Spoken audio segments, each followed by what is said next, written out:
Right, any day I get to review a Dyson product is a good day, and so today is a good day because what we have here is the latest iteration of the Dyson hairdryer. This is the Dyson Supersonic.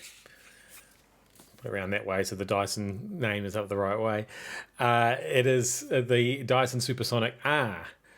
By now, most of us are probably familiar with the original Dyson Supersonic that kind of has that, loop on the top of it, very distinctive looking, sort of a hairdryer, unusual, and people absolutely loved it because a lot of people found it was a nice light device. It was maneuverable and it dried your hair faster than other hair dryers they'd used. The R version, this new version, takes that upper level really. So it's lighter still, and really, this is all there is to it. I mean, I know it doesn't look like much, but there's a lot going on inside there, of course.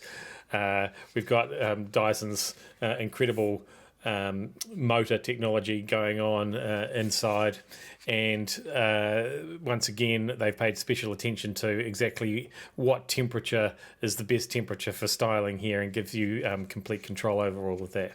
Now, I know I don't look like much of an expert in these things, but I am surrounded by a few experts in this house, and I've given it to them to give it a go. And so the initial comments were immediately, oh, it's so light, and it works so fast. That you're saving time. So that literally means that you're saving money, in your day as soon as you're saving time, especially when you're busy and you've got a job to get to. The last thing you want to be doing is spending extra time working on your hair. So it has these magnetic attachments. So this is the professional concentrator attachment. So it really focuses the flow for you there. We also have things like and as you can see, they just magnet on. We also have things like put it around the right way, the powerful air attachment, and then there's a more gentle one. And you can see that they just literally, it's that easy. They just, and they're solid as, they're not going to fall off at all. I've also got the smoothing nozzle there, that one. And everybody's favourite, we've got the flyaway attachment.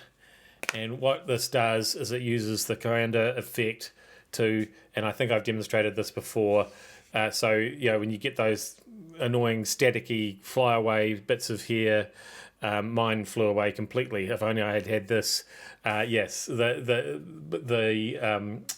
curve of the air flowing over this attachment brings everything back into line.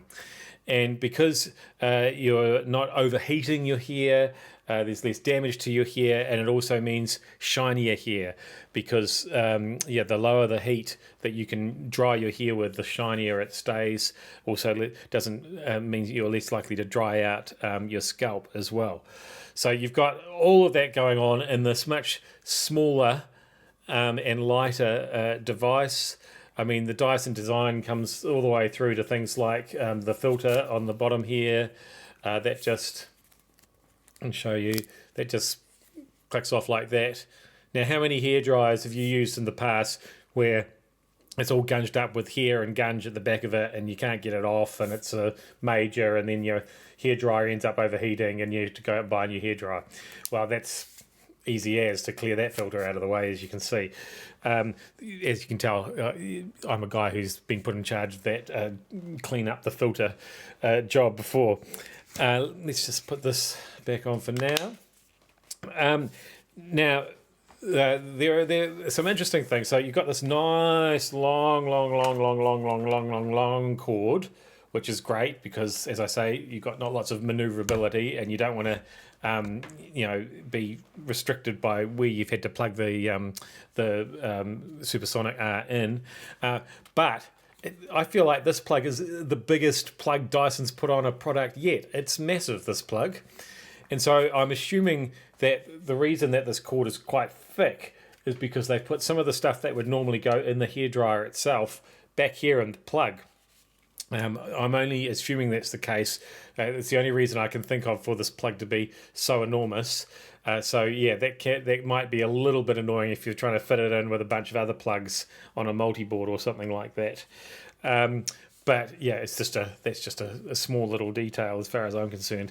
But the other cool thing, and the last thing that I wanted to show you, and the thing that's impressed me most about this, because obviously I can't speak from first-hand experience. It takes very little time to dry this hair, I can assure you of that. But it is how quiet this hairdryer is. It's easily the quietest hairdryer I've ever heard. And what I can tell you is if I'm on leave and domestic manager isn't on leave, and she's going to work and I'm trying to sleep in after spending months getting up in the middle of the night to go to work, the last thing I want to do is be blasted to consciousness by a loud noise of a hairdryer in the bedroom. Well, check this out. So yes, that's a powerful burst of air, but as you can hear, you can still hear me over it. It is so quiet, and this is the professional concentrator attachment. And the cool thing about each of these attachments is that, as you can tell, it turns off when there is no attachment attached, and they've got a little RFID chip in each attachment. So whatever setting that you had it on, and you can control the fan speed and the temperature at the back there. You can, the next attachment that you put on, it'll remember exactly how you had that set up the last time you used it. So you don't have to go back to the controls on the back there and set it all up again. So, you'll have that set up different ways for different attachments, and it remembers because it talks to the little chip inside each attachment. And I thought that was, that was pretty clever. So as you can tell, it is quiet. It's so small and it's so light. It comes at a fairly premium price, but come on, who wasn't prepared to pay for a time saver like that?